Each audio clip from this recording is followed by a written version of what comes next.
ജീവിതത്തിൽ ഏറ്റവും പ്രിയപ്പെട്ട ഏതോ ഒരാള് നഷ്ടപ്പെട്ട് ആ പൊള്ളലിൽ ഇങ്ങനെ ചവിട്ടി നിൽക്കുന്ന മനുഷ്യന് ആ പൊള്ളൽ പുറത്തു വരാൻ ഒരേ ഒരു വഴി ദേഷ്യപ്പെടുക എന്നുള്ളതായിരുന്നു. ആക്ച്വലി അയാളുടെ ഇത് ദേഷ്യമായിരുന്നില്ല, പിന്നെന്തായിരുന്നു? അയാളെ സങ്കടമായിരുന്നു.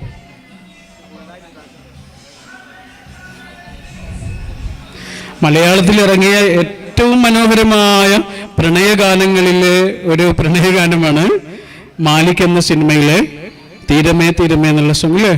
അല്ലേ? പാടുന്ന ആരെങ്കിലും ഉണ്ടോ? ഇവിടെ ഇരിക്കണം ഉണ്ടോ? ആ രണ്ടുപേര് പാടാൻ പറ്റേ ഉണ്ടോ? അംശ പാടുവോ? സാധാരണ പ്രണയഗാനങ്ങളിൽ ഉപയോഗിക്കാത്ത രണ്ട് വാക്കുകൾ അതിനകത്തുണ്ട്. സാധാരണ പ്രണയഗാനങ്ങളിൽ ഒന്നും ഉപയോഗിക്കാത്ത രണ്ട് വാക്കുകൾ ഞാൻ അതോടെ പറഞ്ഞിട്ട് അവസാനിപ്പിക്കാം. ഏതൊക്കെയാണ് വാക്ക് എന്നറിയോ? ഒന്ന് കരുണ, നീ തരും കരുണാലയം. നീ തരും കരുണാലയം. രണ്ടാമത്തെ വാക്ക് ശരണാലയം. നീ തരും കരുണാകരം. അല്ലെ? നീ തരും കരുണാകരം, കരുണയുടെ കൈകൾ. രണ്ടാമത്തെ വാക്ക് ഇവിടമോ ശരണാലയം. ആരാ പറയണ? ഒരു പ്രണയിനി അയാളുടെ പ്രണയിതാവിനോട് പറയാണ് രണ്ട് കാര്യങ്ങള്. നീ എനിക്ക് തന്നിട്ടുള്ള ഏറ്റവും വലിയ രണ്ട് കാര്യങ്ങള്, ഒന്ന് കരുണയാണ്, രണ്ടാമത്തത് അഭയമാണ്, ശരണം. എടാ, കരുണയുള്ള സ്നേഹമുണ്ടല്ലോ, കരുണയുള്ള പ്രണയമുണ്ടല്ലോ, കരുണയുള്ള സൗഹൃദം ഉണ്ടല്ലോ, അതിനേക്കാൾ മനുഷ്യന്റെ ഉള്ളു നിറയ്ക്കുന്ന മറ്റൊരു അനുഭവമില്ല. ഒരിക്കലൊരു കോളേജിൽ നിന്നൊരു കുട്ടി ചോദിച്ചു, ഞാൻ ആരെയാണ് പ്രണയിക്കേണ്ടതെന്ന് ചോദിച്ചു. ഞാൻ പ്രണയിക്കാൻ പാടുണ്ടോ? അങ്ങനെ ചോദ്യമൊന്നുമില്ല. എനിക്ക് ഒരാളെ പ്രണയിക്കണം, ഞാൻ ആരെയാണ് പ്രണയിക്കേണ്ടതെന്ന് ചോദിച്ചു. ഉള്ള ചോദ്യം എങ്ങനെയായിരുന്നു? ആ ചോദ്യത്തിന് കൊടുത്ത ഉത്തരം എങ്ങനെയായിരുന്നു? എന്താണെന്നറിയോ? നിന്റെ ജീവിതത്തിലേക്ക് പുതിയൊരാൾ വരികയാണല്ലോ, അല്ലേ? പ്രണയം എന്ന് പറഞ്ഞാൽ അതല്ലേ? നിന്റെ മുഴുവൻ എനർജിയും അയാളിലേക്ക് ആയിരിക്കും പിന്നെ പോവാ. പക്ഷെ ഇപ്പൊ നിന്റെ ജീവിതത്തിൽ നിലവിൽ കുറെ ആളുകളില്ലേ? ഉണ്ട്. ആ ആളുകളോടൊക്കെ നിനക്ക് സ്നേഹം തോന്നാൻ കാരണമാകുന്ന ഒരാൾ. ഇപ്പൊ നിന്റെ ജീവിതത്തിൽ എന്തൊക്കെയുണ്ടോ, ആരൊക്കെയുണ്ടോ, അവരോടൊക്കെ നിനക്ക് സ്നേഹം തോന്നാൻ കാരണമാകുന്ന ഒരാൾ.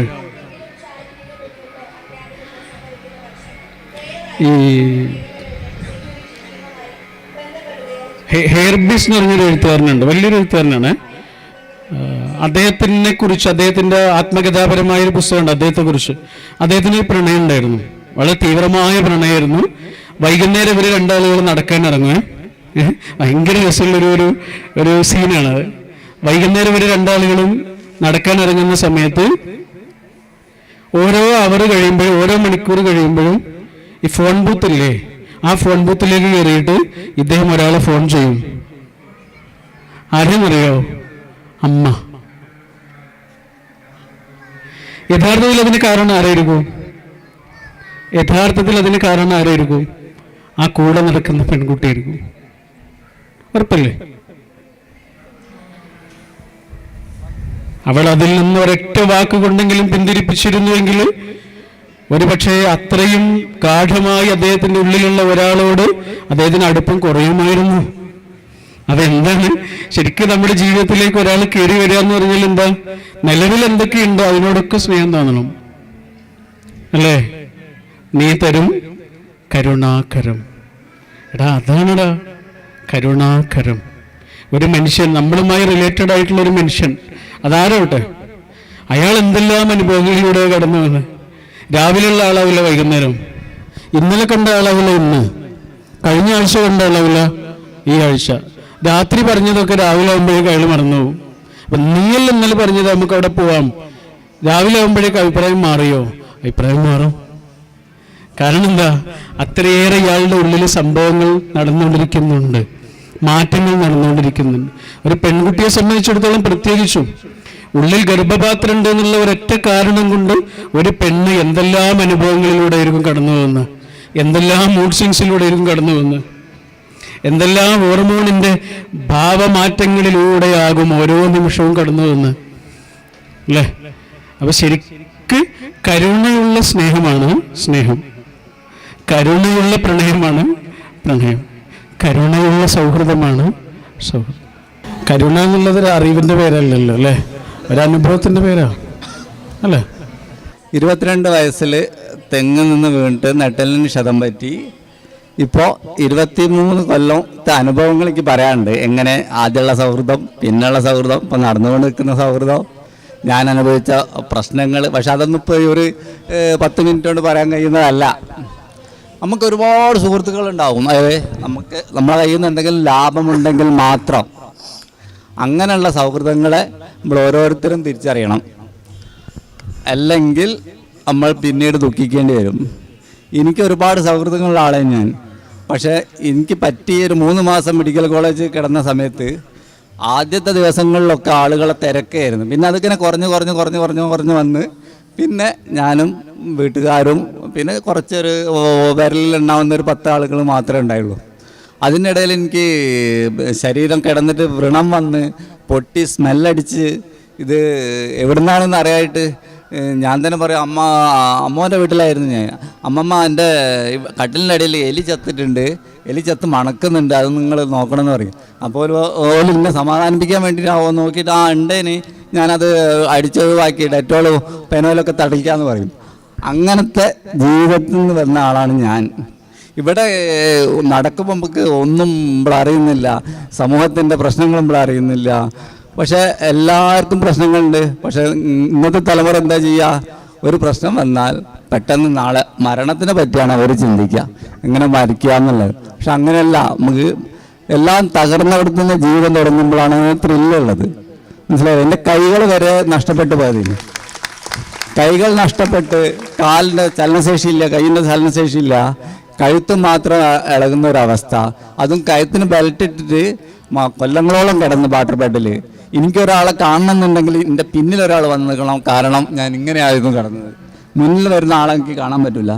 ചോറ് നമ്മൾ കഴിക്കുന്ന ഭക്ഷണം കാണാൻ വേണ്ടി ഞാൻ എത്രയോ ആഗ്രഹിച്ചിട്ടുണ്ട്. കാരണം അവർ വായലിട്ട് തരുന്നത് മാത്രമേ കാണാൻ പറ്റൂ, പ്ലേറ്റിലുള്ള കാണാൻ പറ്റില്ല.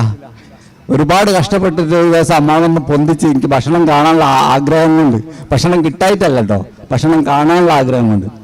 അപ്പം എനിക്ക് അന്ന് പണ്ട് കാലത്ത് ഞാൻ ഭക്ഷണം കഴിച്ചതൊക്കെ ഓർമ്മ വരിക. പ്ലേറ്റിൽ ഈ ഭക്ഷണം കണ്ടപ്പോൾ വയറ് തിന്ന് ഒരാൾ വായലിട്ട് തന്നാൽ അത് ഇങ്ങനെ നമ്മൾ ചവച്ചറക്കുക എന്ന് മാത്രമേ ഉള്ളൂ.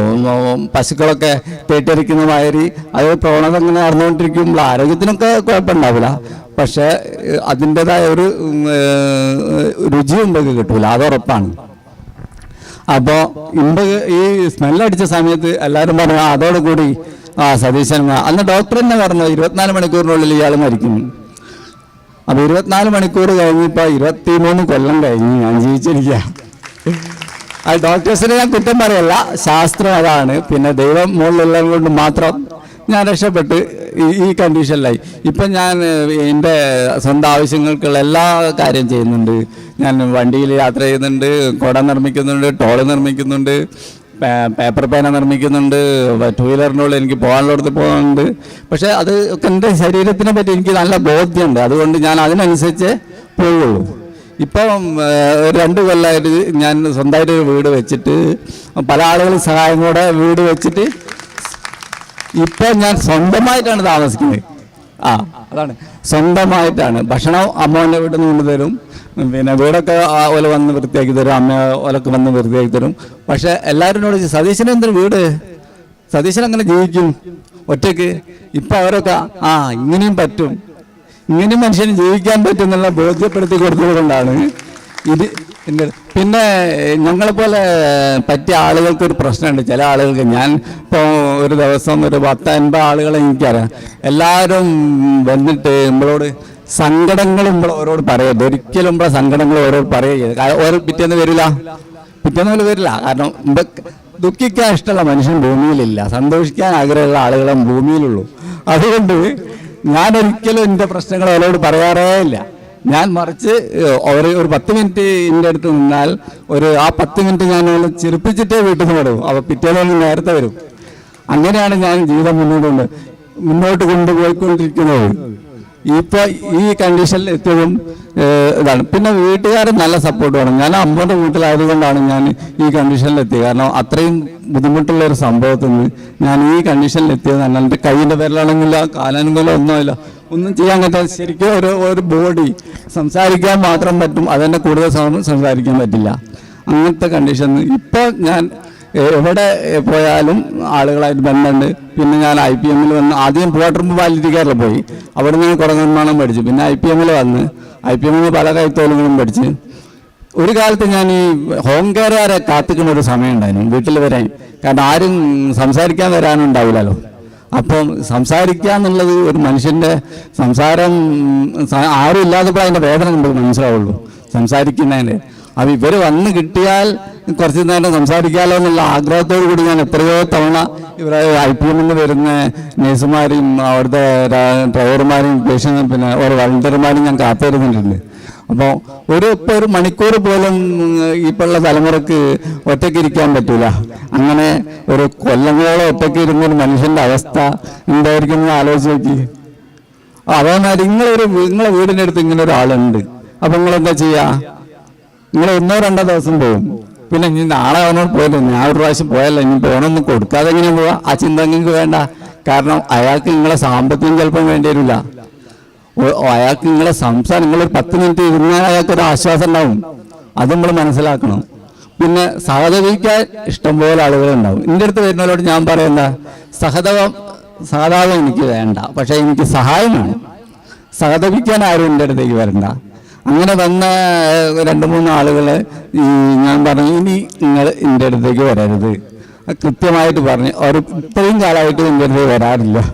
കാരണം സഹതപിച്ച് അങ്ങനെ. പിന്നെ ചില ആളുകൾക്ക് വന്നിട്ട് താടി കൈ കൊടുത്തിട്ട് നിർത്തുന്നുണ്ട്. എൻ്റെ മോനെ അനക്ക് ഇങ്ങനെയൊന്നും വരേണ്ടതല്ലേ ഇനിയല്ലോ, എന്താ ചെയ്യാ, ദൈവത്തിൻ്റെ തീരുമാനം. നമ്മളെ പോസിറ്റീവ് ആക്കണവർത്തത് നെഗറ്റീവ് ആക്കുകയാണ്. മനസ്സിലായില്ലേ? ദൈവത്തിൻ്റെ കുഴപ്പം കൊണ്ടോ മതത്തിൻ്റെ കുഴപ്പം കൊണ്ടോ നമ്മളെ വിശ്വാസത്തിൻ്റെ കുഴപ്പം കൊണ്ടോ അല്ല ഇത് പറ്റുന്നത്. ഇത് സംഭവിക്കേണ്ടത് കാലാകാലങ്ങളിൽ സംഭവിച്ചുകൊണ്ടിരിക്കുന്നു. ഇപ്പോൾ എവിടെ പോയാലും ഞാൻ തെങ്ങിൻ്റെ മുകളിൽ കയറിയിട്ടാണ് വീണതെങ്കിൽ നടന്നു പോയിട്ട് വീണ് 3 ദിവസം കരഞ്ഞുകൊണ്ട് എൻ്റെ അടുത്ത് നിന്ന് മരിച്ചൊരു മനുഷ്യൻ എനിക്കറിയാം. തെങ്ങിൻ്റെ മുകളിൽ ഞാൻ വീണിട്ട് ഞാനിപ്പോഴും ഉണ്ട്. പക്ഷെ മൂപ്പര് നടന്നു പോകുമ്പോൾ സിമന്റ് ജാക്കിട്ട് വീണതാണ്. വേദന സഹിക്കാൻ പറ്റാതെ മെഡിക്കൽ കോളേജ് 10ാം വാർഡിൽ ഇതിൻ്റെ തൊട്ട ബെഡിൽ കിടക്കുന്ന മനുഷ്യൻ 3 ദിവസം കരഞ്ഞ് അയാൾ വായ പൂട്ടിയിട്ടേ ഇല്ല, അത്രയും വേദന അയാൾ സഹിച്ചിട്ട് 3ാമത്തെ ദിവസം അയാൾ മരണപ്പെട്ടു. അപ്പോൾ ഏത് ജോലി ചെയ്താലും നമ്മൾ പറ്റാനുള്ള പറ്റൂ, അത് വരാനുള്ള വൈകിൽ തങ്ങൂല എന്നൊക്കെ നമ്മളെ കാരണന്മാർ പറയണ മാതിരി. മനസ്സിലായില്ലേ? അപ്പം നിങ്ങളെ വീടിൻ്റെ അടുത്ത് ആരെങ്കിലും ഇങ്ങനത്തെ ആളുകൾ ഉണ്ടെങ്കിൽ തീർച്ചയായിട്ടും നിങ്ങൾ ആഴ്ചയിൽ ഒരു ദിവസമെങ്കിലും പോലെ പോയി ഒന്ന് കണ്ട് കുറച്ച് നേരം സംസാരിച്ച് അവരായിട്ട് ജോലി കളിച്ച് അവർക്ക് വേണ്ട കാര്യങ്ങളൊക്കെ ചെയ്ത്, സാമ്പത്തികമൊന്നും വേണ്ട, ചിലപ്പം വെള്ളമൊക്കെ മുന്നിലുണ്ടാവും, പക്ഷെ അതെടുത്ത് കയ്യെത്തുന്ന ദൂരത്തല്ലെങ്കിൽ ഇയാൾക്ക് കിട്ടൂലല്ലോ. ആ വെള്ളം കൊടുക്കുന്നതിന് വലിയ കാര്യമായിരിക്കും. നമ്മൾ ഒരു കോഴിനെ തൊളിച്ചാലല്ല, കോഴി പോവില്ല. കോഴിക്കാരെ നമ്മളെ കളിച്ചിട്ട് കാര്യമില്ല, കോഴി പോവില്ല, കോഴി അടക്കും. പക്ഷെ ശരിക്കും ഒരാൾ വന്ന് കോഴി എന്നൊരു നാട്ടില് കോഴി പോയിണ്ടാവും. അതാണ് സ്ഥിതി. MTയുടെ ഒരു വാക്കുണ്ട്, MTയുടെ മനോഹരമായൊരു വാക്കുണ്ട്. അതിങ്ങനെയാണ്: എന്നെ ഇഷ്ടപ്പെടുന്ന ആയിരക്കണക്കിന് ആളുകളുണ്ട്, എന്നോട് ആരാധന തോന്നുന്ന ആയിരക്കണക്കിന് ആളുകളുണ്ട്. അവരൊക്കെ എൻ്റെ പുസ്തകം വായിച്ചിട്ടോ എൻ്റെ സിനിമ കണ്ടിട്ടോ എൻ്റെ നോവലുകൾ വായിച്ചിട്ടോ ഒക്കെ എന്നോട് ആരാധനയും സ്നേഹമൊക്കെ തോന്നുന്ന ആളുകളാണ്. പക്ഷേ എന്നോട് ആരാധന തോന്നുന്ന, എന്നെ ഇഷ്ടപ്പെടുന്ന ആയിരക്കണക്കിന് ആളുകളെക്കാൾ എനിക്ക് പ്രിയം എൻ്റെ പോരായ്മകളോടെ എന്നെ സ്നേഹിക്കുന്ന ഒരാളാണ്. ഞാനെന്നൊരാള് നാട്ടുകാർ കാണുന്ന ആളാവണമെന്നില്ല എനിക്ക് ഏറ്റവും പ്രിയപ്പെട്ട ആളുകളുടെ അടുത്തുണ്ടാവുക. അവർക്ക് എന്നെ നന്നായിട്ടറിയാം. അങ്ങനെ നന്നായിട്ടറിയുന്ന എൻ്റെ എല്ലാ പോരായ്മകളോടെയും സ്നേഹിക്കുന്ന അവരാണ് ആയിരക്കണക്കിന് മറ്റുള്ളവരെക്കാൾ എനിക്കിഷ്ടം.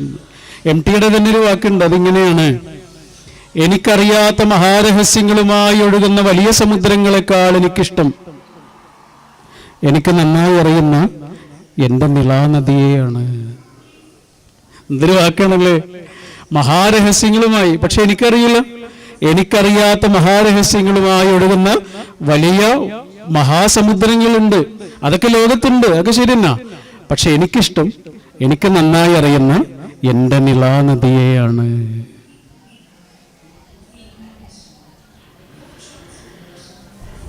നമ്മൾ ഈ സക്കാത്ത് എന്ന് പറയില്ലേ, സക്കാത്ത്, അതേപോലെ ദശാംശം എന്ന് പറയും ക്രിസ്ത്യാനിറ്റിയിൽ. ഹൈന്ദവ ധർമ്മത്തിലാണെങ്കിൽ ദാനം, ധർമ്മം എന്നൊക്കെ പറയും. സംഗതി എന്താണിത്? സംഗതി ഇത്രയേ ഉള്ളൂ. ഒരു നാട്ടില് 1000 ആളുകൾ ജീവിക്കുന്നുണ്ട് എങ്കിൽ ആ 1000 ആളുകൾക്ക് ഒരേപോലെ എല്ലാ പൈസ കിട്ടിയിട്ടുണ്ടാവുക, അല്ലേ? ചില ആളുകൾക്ക് കുറച്ച് അധികം കിട്ടിയിട്ടുണ്ടാവും. ഇപ്പൊ ഇവിടെ 100 ആളുകൾ ഇരിക്കുന്നുണ്ടെങ്കിൽ ഞാൻ 3 ആളുകളുടെ കയ്യെല്ലാം മിഠായി കൊടുത്തിട്ട് പറയാ, നിങ്ങൾ എല്ലാവർക്കും കൊടുക്കൂ, അല്ലേ? ഇതിന്റെ പേരാണ് എന്ത്? സക്കാത്ത് എന്നോ അല്ലെങ്കിൽ ദശാംശം എന്നോ ദാനം, ധർമ്മം എന്നൊക്കെ പറയണ ഇതാ. അവർ കൊടുത്തിട്ടില്ലെങ്കിലോ ബാക്കി 97 ആളുകൾക്കും അത് കിട്ടൂല, അല്ലേ? അതല്ലേ സംഭവം, അല്ലേ? ഇത് പൈസക്ക് മാത്രമേ ഉള്ളൂ, ആണോ? എല്ലാവർക്കും ഒരേപോലെ ആരോഗ്യം കൊടുത്തിട്ടുണ്ടോ? എല്ലാവർക്കും ഒരേപോലെ അവയവങ്ങൾ കൊടുത്തിട്ടുണ്ടോ? എല്ലാവർക്കും ഒരേപോലെ സഞ്ചാര സൗകര്യങ്ങൾ കൊടുത്തിട്ടുണ്ടോ? ഉണ്ടോ? കുറച്ച് ആളുകൾക്ക് അത് കിട്ടുകയും കുറച്ച് ആളുകൾക്ക് നഷ്ടപ്പെടുകയും ചെയ്തിട്ടുണ്ട്, അല്ലേ? എൻ്റെ ഈ കാലിങ്ങനെ അനക്കാൻ പറ്റുന്നുണ്ട് എങ്കിൽ അതിനർത്ഥം കാലനക്കാൻ പറ്റാത്ത ഒരു മനുഷ്യനെങ്കിലും ഈ ആയുസ്സില് എൻ്റെ ഈ കാല് അയാൾക്ക് ഉപയോഗപ്പെടുന്നതിൻ്റെ പേരാണ് എൻ്റെ കാലിൻ്റെ സക്കാത്ത് എന്ന് പറയുന്നത്. എനിങ്ങോട്ട് വന്ന് കാണാൻ പറ്റാത്ത ഒരു മനുഷ്യനെങ്കിലും ഞാൻ അയാളുടെ വീട്ടിലേക്ക് അങ്ങോട്ട് ചെന്ന് കാണുന്നതിന്റെ പേരാണ് എൻ്റെ കണ്ണിന്റെ സക്കാത്തടാ, അല്ലേ? നാവറുക്കപ്പെട്ട ഒരു മനുഷ്യന് വേണ്ടിയെങ്കിലും എൻ്റെ നാവ് സംസാരിക്കുന്നതിന്റെ പേരാണ് എൻ്റെ നാവിന്റെ സക്കാത്ത്, അല്ലേ? അരികവൽക്കരിക്കപ്പെടുകയും അന്യവൽക്കരിക്കപ്പെടുകയും ചെയ്ത ഒരു മനുഷ്യന് വേണ്ടിയിട്ടെങ്കിലും ഈ ആയുസ്സിൽ ഞാൻ സംസാരിക്കണം. ഒരിക്കലും KSRTC ബസ്സിൽ പോകുന്ന സമയത്ത് 3 ആളുകൾ ഇരിക്കുന്ന സീറ്റാണല്ലോ, അതിലിരിക്കുന്ന സമയത്ത് ഒരു ഭാര്യ ഒരു ഭർത്താവുണ്ട്. അപ്പൊ ഈ ഏട്ടനാണ് നമ്മുടെ തൊട്ടടുത്തിരിക്കുന്നത്. അപ്പൊ ഈ ഏട്ടനോട് പേര് ചോദിച്ചു, അദ്ദേഹം പേര് പറയുന്നില്ല. വീണ്ടും ചോദിച്ചു, അപ്പോഴും പേര് പറയുന്നില്ല. അയാളിങ്ങനെ നോക്കുക മാത്രം ചെയ്ത്. 3ാമത്തെ പ്രാവശ്യവും ചോദിച്ചപ്പോൾ ആ ചേച്ചിയാണ് മറുപടി പറഞ്ഞു. അദ്ദേഹം പറഞ്ഞു, സാറ് അദ്ദേഹത്തിന്റെ പേര് രാമകൃഷ്ണൻ എന്നാണ്, അദ്ദേഹത്തിന് സംസാരിക്കാൻ കഴിയില്ല, അദ്ദേഹത്തിന്റെ നാവും കാതും ഒക്കെ ഞാനാണ് സാറേ. നീ തരും കരുണാകരം, അല്ലേ? ഓരോ നിമിഷവും നമ്മുടെ കൂടെയുള്ള മനുഷ്യന്മാരില്ലേ, ഏതെങ്കിലും അർത്ഥത്തിൽ സ്പെഷ്യൽ ആണിടാ, അല്ലെ? സ്പെഷ്യൽ എന്ന് പറയില്ല നമ്മൾ, ചില ആളുകളെ സ്പെഷ്യൽ അല്ലെങ്കിൽ ഡിഫറൻ്റ്ലി ഏബിൾഡ് എന്നോ സ്പെഷ്യൽ എന്നൊക്കെ പറയും. അവർ മാത്രം സ്പെഷ്യൽ ആണോ? സമാധാനം തരാത്തൊരു അച്ഛനാണ് നിങ്ങൾക്കുള്ളതെങ്കിൽ you have a special father. സമാധാനം തരാത്തൊരു ലൈഫ് പാർട്ട്ണർ ആണ് നിങ്ങൾക്കുള്ളതെങ്കിൽ you have a special life partner.